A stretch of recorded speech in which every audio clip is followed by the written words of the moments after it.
What's up guys, today I'm going to show you my Lightsworn deck. So I've wanted to profile this deck for a while now, ever since Legacy Destruction came out earlier this year, but I've never been able to find a build that I actually really like of this deck.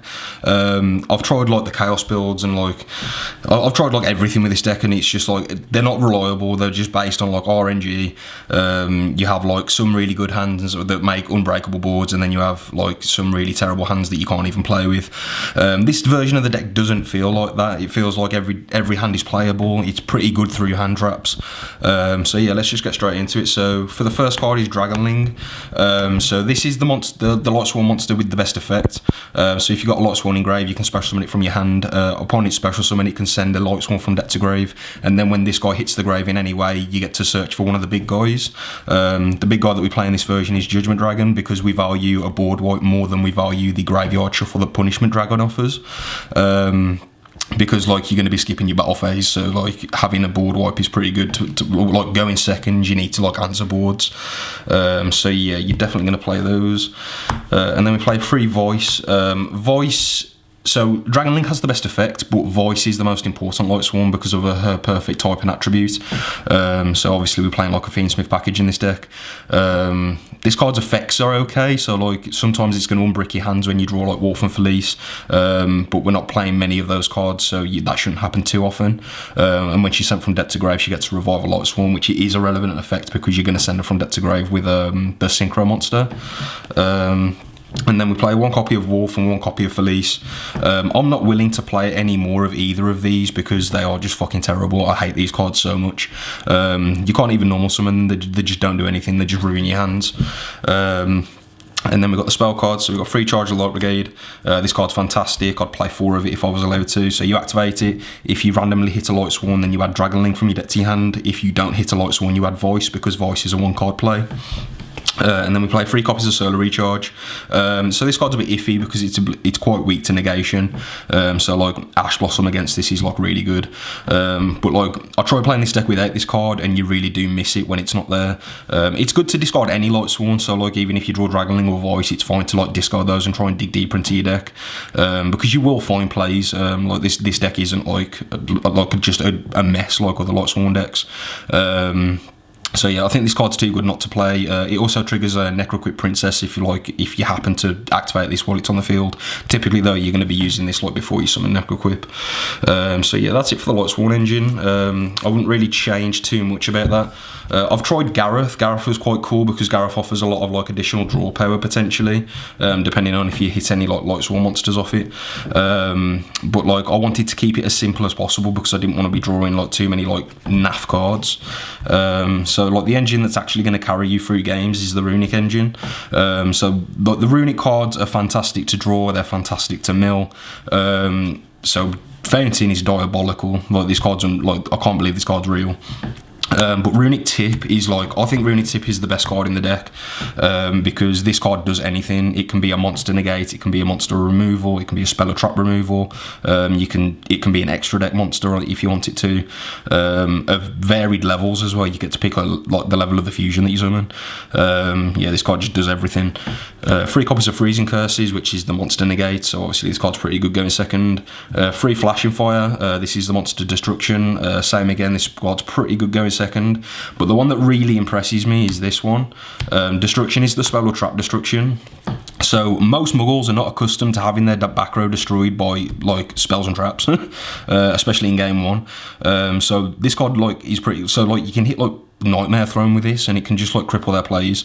What's also nice as well is that with the Flashing Fires and Freezing Curses, you can't target Desiree, but what you can do is you can just get this one and you can target the sequence that's equipped to it, and then if they don't negate destruction, then the sequence goes to grave, and then their Desiree can no longer negate because it's not equipped with anything. So yeah, those are the best ones, and then you've got to play like some more janky ones. So Slumber's okay. Slumber and Tip are the only ones that you can activate when your extra monster zone is clogged, so they're just there to trigger Fountain. Sometimes the protection effect is relevant, but yeah, they're definitely not the best one. And then we play 1 Dispelling and 1 Smiting Storm, which are the worst ones. So these are mainly just going to be instant fusions when you use them. The reason you play them is because like you need name. You always want to open 2 Runics, or at least 2 Runics. So yeah, that's it for the runic package. The next card, if you're playing any version of Lightsworn, this one single card has to be in your deck, like it's mandatory, because Voice can turn into a Wave King Caesar just because of this card existing. And then what's really nice about that is that it gives you a Lightsworn in your grave as well, so you can make Wave King Caesar or get Nibiru on before you summon it, and then you get to activate Dragonling and continue this combo. You can play a bigger Fiendsmith engine if you want to. I didn't want to cut any cards from the deck, and I didn't want to add many more cards, so I couldn't make this any bigger. So yeah, I'm just playing the one Fiendsmith for now. And then the spicy card is Malicious. So this card is excellent to mill off the Lightsworn cards, and it's also really good to discard off of the runic Hugin, because like Hugin plus this is like Fiendsmith combo. Hugin plus this plus any other body is Fiendsmith combo through Nibiru. Going second, it gets you into SP, which lets you break boards. It gets you into Chaos Angel with the Lightsworns, which helps you break boards. Like breaking boards is going to be an important factor in this deck because you are skipping your battle phase, so you can't simply just attack over monsters. So you do need like removal effects and like access to removal effects. So yeah, this card's very good. I really like this card. I wouldn't cut it. And then the last card in the deck is just free Mulcharmy Fuelos, just so that your opponent doesn't go too crazy when you have to go second. With this card as well, you can, like, if you open it going first, you can either just discard it off Hugin, and what's nice is it's a monster, so if you discard it with Hugin while you got Necrocrypt Princess up, you'll actually draw a card. But this is also a viable normal summon in this deck, because this plus Hugin is Fiendsmith combo on its own. So yeah, that's it for the main deck, and then we'll get to the extra deck. So we're playing the Minerva Synchro, just a combo card. You make it with Dragonling and Felice typically, and then she sends Wolf and Voice from your deck, and then the Wolf revives itself, and then the Voice will revive a monster, and then you can make the Minerva Xyz. Honestly, this card in this version of the deck is like, it's not amazing because you're not playing too many Lightsworn monsters. There are like other cards that you can play over this, I think. But for now I want to play it because I really like this card. You can play, I think there's a card called Haggard Lizardos. It's just a link to your monster that lets you draw a card. Drawing cards in this version of the deck is really good because you want to draw into runic cards because they're going to carry you throughout the whole game.